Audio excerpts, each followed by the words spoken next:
लक्ष्मण ने खोदा, मेढक निकल आया। राम जी ने कहा लक्ष्मण जब इसके भाड़ लग रहा था इसने बुलाया क्यों नहीं? एक बार तो कह देता कि राम जी लग रहा है तो हम निकाल लेते, इसने आवाज क्यों नहीं लगाई? लक्ष्मण ने कब मजबूर था। बोले काहे की मजबूरी? तो लक्ष्मण कहता है ठाकुर जब दुनिया बाढ़ मारे तो आपको बुलावे, लेकिन जब आप बाढ़ मारो तो किसको बुलावे? दुनिया बाढ़ मारे तो आपको बुलावे, और जब आप बाढ़ मारो, अगर संसार मारता तो तुमको बुलाता, तुम ही मार रहे थे तो बुलावे किसको? तो लक्ष्मण ऐसा निर्णायक कहाँ रखा, ध्यान से सुनना जरा। लक्ष्मण दौड़ करके आए, बोले ठाकुर तुम्हारे चरण से श्री सीता के चरण ज्यादा सुंदर है। राम जी ने कहा तो हम पहले जानते थे कि तुम यही कहोगे। राम जी ने कहा वो तो मुझे पहले ही पता था कि तुम यही कहोगे। लक्ष्मण ने कहा मैं वो कही नहीं रहा जो तुम सुन रहे हो। दूसरा ध्यान से सुनना, अभी उत्तर मांगेंगे तुमसे। अब लक्ष्मण कहता है तुम्हारे चरणों से सीता जी के चरण ज्यादा सुंदर हैं।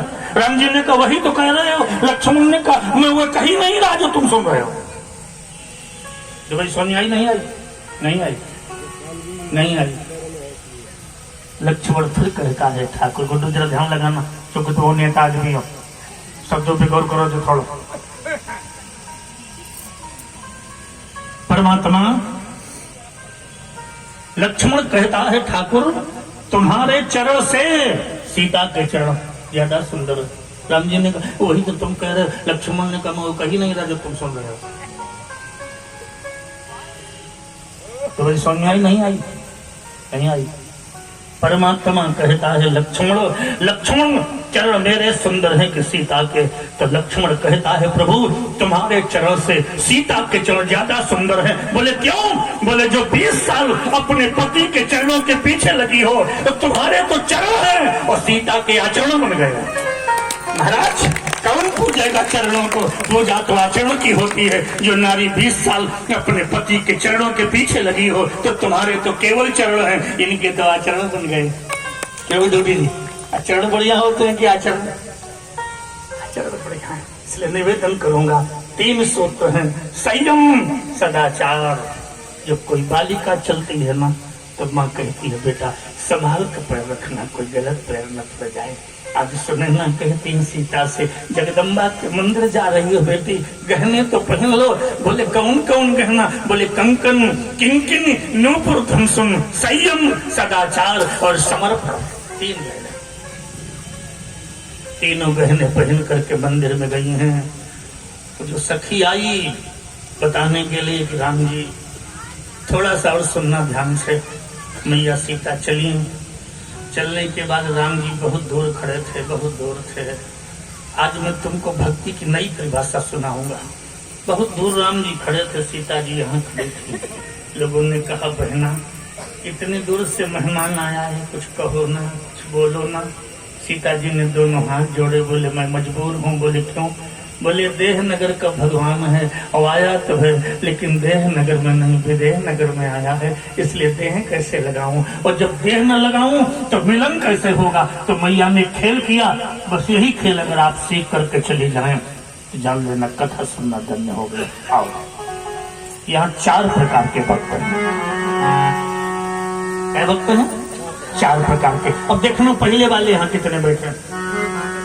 विदुषी जी पहला भक्त कहता है कि हम तुम्हें देखें न देखें लेकिन तुम हमें देखो।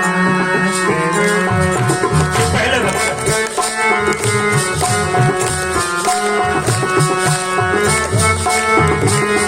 क्या बुद्धू तुम भी नहीं वाले में भगवान से कहता प्रभु हम तुमको देखें चाहे न देखें लेकिन तुम क्या अच्छा लगता है समय जी? और यही वाले तो कहो जो मिश्रा जी कहते हो भगवान से कि प्रभु हम तुमको देखे चाहे न देखे लेकिन तुम। दूसरा कहता है नहीं गोविंद अच्छा नहीं है। क्या कहता है? दूसरा क्या कहता है? हम तुम्हें देखा करे तुम हमें देखा। अच्छा लगना मैं तुमको देखूं तुम हमें देखो। जैसे क्या गंगा के किनारे पहुंचा और कहता है राम राम रावड़ी आन दशरथ, हे राम कसम तुम्हारी नहीं तुम्हारे बाप की, तो क्या अपना तुम अयोध्या समझ लिया है? वही राम गाउरियान दशरथ, राम कसम तुम्हारी नहीं तुम्हारे बाप की, निकल जाओ भला। लक्ष्मण ने तुरंत धनुष पकड़ा और जो बाण चढ़ाया, राम जी ने कहा क्या कर रहे हो? लक्ष्मण ने कहा मारूंगा।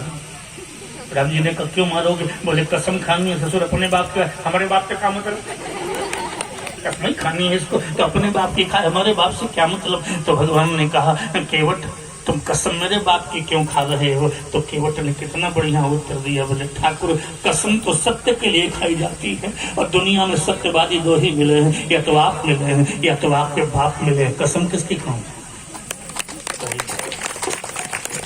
तो केवट कहता है मनमोहन याद रखना, माना कि अयोध्या का जब ठाठ है, माना कि अयोध्या का जब ठाठ है, लेकिन अयोध्या नहीं गंगा का घाट है।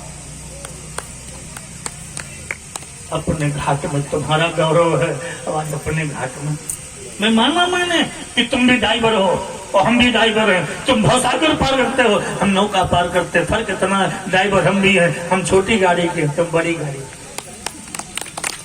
तुम्हारी गाड़ी बड़ी है तो भवसागर पार करती है, मेरी गाड़ी नौका पार करती है। लेकिन याद रखना परमात्मा जब तक न पाँव पखारी हो तब तक तुलसीदास नाथ कपाल पार, जब तक पैर नहीं धोऊंगा। अब राम जी ने कह ले धो ले भाई, धोते जी से भगवान ने धोने के लिए कह दिया ना, तो एक पैर के बल खड़ा किए भगवान को बड़ी देर तक। अब एक पैर के बल कितनी देर आदमी खड़ा होगा? तो उसने सोचा कि देखें कब तक खड़े होंगे। तो जब भगवान का बैलेंस बिगड़ने लगा तो भगवान ने कहा तू पैर धो रहा है कि मजाक कर रहा है? बोले एक एक गुटका निकाल रहा हूँ, तुम्हारी एक एक कण में खेल है। अहिल्या को एक कण लगा था, पत्थर से नारी बन गई, खाली नौका है रोटी के लिए, और यहाँ भी अगर खेल बिगड़ गया तो सारा खानदान।